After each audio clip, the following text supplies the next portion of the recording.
एक बहुत सुंदर प्रसंग शिव महापुराण की कथा में आता है।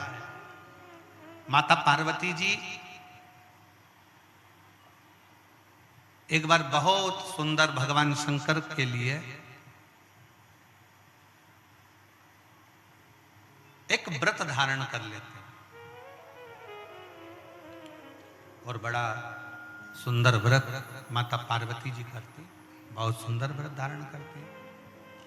जब पार्वती जी ने व्रत किया, माता पार्वती के सारे व्रत जब पूर्ण हो गए, माता पार्वती जी के सारे व्रत जब पूर्ण हो जाते हैं और व्रत पूर्ण होने पर उद्यापन करने के लिए सनकादि ऋषियों को बुलाया जाता।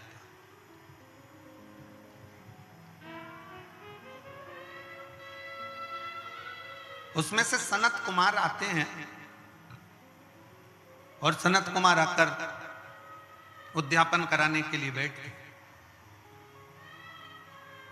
अब पार्वती जी ने बड़े भाव से, बड़े दिल से, बड़े हृदय से, बड़े आनंद के साथ व्रत किया और उस व्रत का उद्यापन स्वयं माता पार्वती जी कर रही हैं।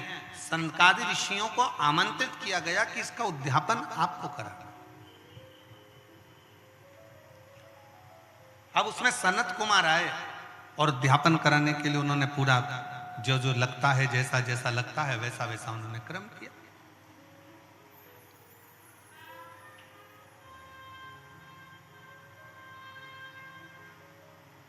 सनत कुमारों ने जैसे ही उद्यापन कराने के लिए बैठे और सनत कुमारों ने कहा कि माता आप व्रत तो करियो, मना नहीं है, आप उद्यापन भी कर रही हो, मना नहीं है, पर एक बात है मां, इस उद्यापन की दक्षिणा आपको देना पड़ेगा।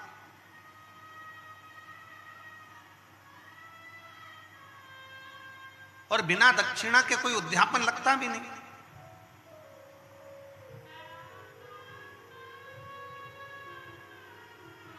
अब जैसे पशुपतिनाथ का व्रत किस किसने किया, जरा हाथ उठाओ तो जरा। सबने करा है? रखो।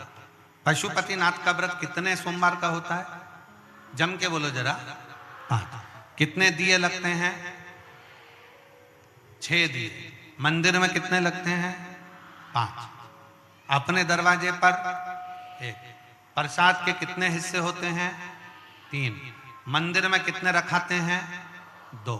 एक हिस्सा अपने को स्वयं खाना।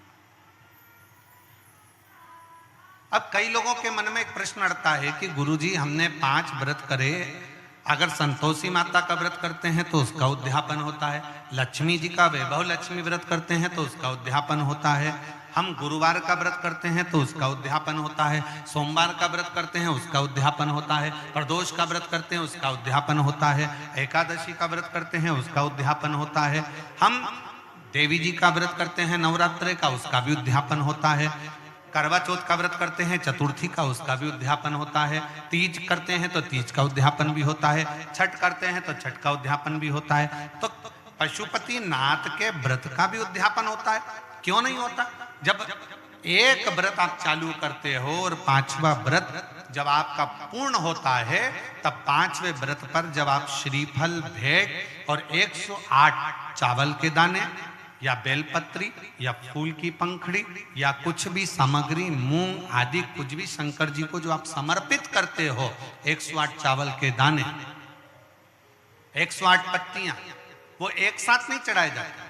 आप सबके स्मरण में रहे कि जैसे फूल की पंखड़ियां हैं तो वो एक एक कर कर देवाधिदेव महादेव को समर्पित की जाती है। श्री शिवाय नमस्तुभ्यं, श्री शिवाय नमस्तुभ्यं, श्री शिवाय नमस्तुभ्यं, श्री शिवाय नमस्तुभ्यं, श्री शिवाय नमस्तुभ्यं, श्री शिवाय नमस्तुभ्यं, या नमः शिवाय, नमः शिवाय, नमः शिवाय, नमः शिवाय।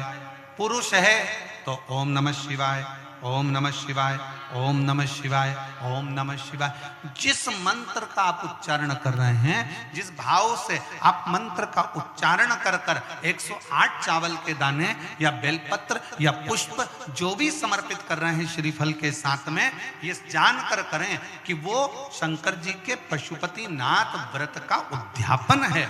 और उस उद्यापन को आप 108 बार भगवान का नाम जाप कर कर भगवान को जो समर्पित कर रहे हैं, उससे शिव को प्रसन्न कर। अब कहा पार्वती जी ने जैसे व्रत करा और सनकादि ऋषियों से कहा कि आप इसका उद्यापन कराओ, सनत कुमारों ने कहा कि इसका दक्षिणा लगेगी। अब आप जब पशुपति नाथ का व्रत पूर्ण कर लेते हो तो दक्षिणा भी लगती है। इसलिए आपसे क्या कहा गया था कि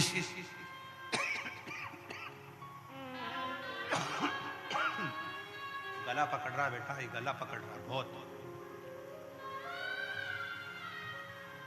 श्रीफल के साथ में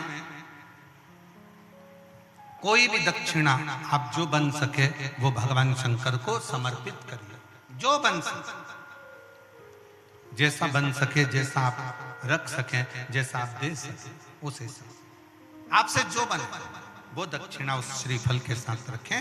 और 108 चावल का दाना, मूंग का दाना या बेलपत्र या पत्ती या पुष्प या जो भी सामग्री आप समर्पित कर रहे हैं वो आप समर्पित करते जाएं, शिव की आराधना करते जाएं, विनय करते जाएं, निवेदन करते जाएं, अर्चना करते जाएं, विनती करें शिव जी से, निवेदन करें शिव जी से, आराधना करें शिव जी से।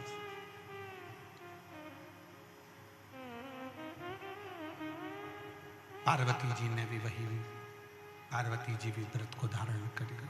वो माँ पार्वती जैसे ही व्रत धारण करी, पार्वती जी ने सनकादि ऋषियों में से संत कुमार को कहा कि संत कुमार आप उद्यापन कराइए। सनत कुमार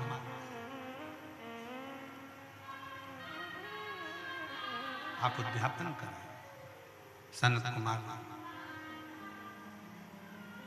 स्वयं उद्यापन कराने के लिए आतुर हो गए। और जब सनत कुमार उद्यापन कराने के लिए आतुर हुए, सनत कुमार ने पूरी पीठिका बनाकर, पूरी पीठिका को रखकर उद्यापन करने के लिए आतुर हुए। और पूरी पीठिका सनत कुमार ने जमाई और सनत कुमार ने जमा कर उस पीठिका का उद्यापन करना प्रारंभ किया। और जैसे उद्यापन करना प्रारंभ किया, उद्यापन करने के लिए जैसे आतुर हुए और जैसे उद्यापन करने के लिए आतुरता उन्होंने बरपी और उद्यापन करने के लिए सामने पीठिका बनाई और कह दिया माता से, माँ इसकी दक्षिणा लगेगी, इसकी दक्षिणा आपको देना पड़ेगा, दक्षिणा देना पड़ेगी। और दक्षिणा देने के लिए जब पूछा गया कि दक्षिणा क्या दोगे माँ, आप दक्षिणा क्या दोगे, क्या दक्षिणा दी जाए, क्या दक्षिणा प्रदान करी जाए, क्या दक्षिणा हम दें। तब स्वयं उसी समय पर विचार किया गया और पार्वती जी ने स्वयं, माता पार्वती जी ने स्वयं सनत कुमारों से कहा कि आप जो मांगेंगे दक्षिणा में वो दिया जाए, जो आप मांगोगे वो दक्षिणा में दे दिया जाए। आपको क्या चाहिए, क्या प्रदान करना है, क्या देना है, आप क्या मांगेंगे मैं वो दक्षिणा में आपको दे दूं।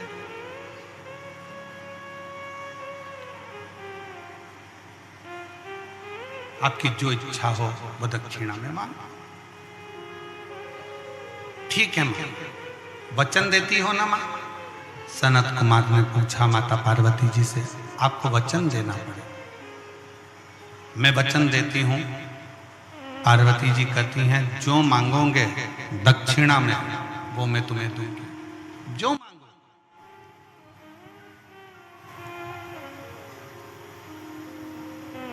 ठीक है। और मां जगत जननी जगदम्बा ने उद्यापन किया शिव महापुराण की कथा एक बात बहुत अच्छे से कहती है। पूरे साल आप एक लोटा जल शंकर जी को समर्पित करते हो। कितना समर्पित करते हो? जम के बोलो जरा। एक लोटा जल। सावन में कितना लोटा जल समर्पित करते हो? जम के बोलो जरा। 2 लोटा। कभी विचार किया आपने कि हमारे एक लोटा जल जो हम पूरे साल समर्पित करते हैं, पूरे वर्ष समर्पित करते हैं, और सावन के महीने में जब हम 2 लोटा जल देवाधिदेव महादेव को समर्पित करते हैं, तो ये समर्पण का भाव क्या कहता है कि हम अपने वर्ष भर के 1 लोटा जल का भाग जो शंकर को चढ़ा रहे हैं, उसका हम उद्यापन ही कर रहे हैं।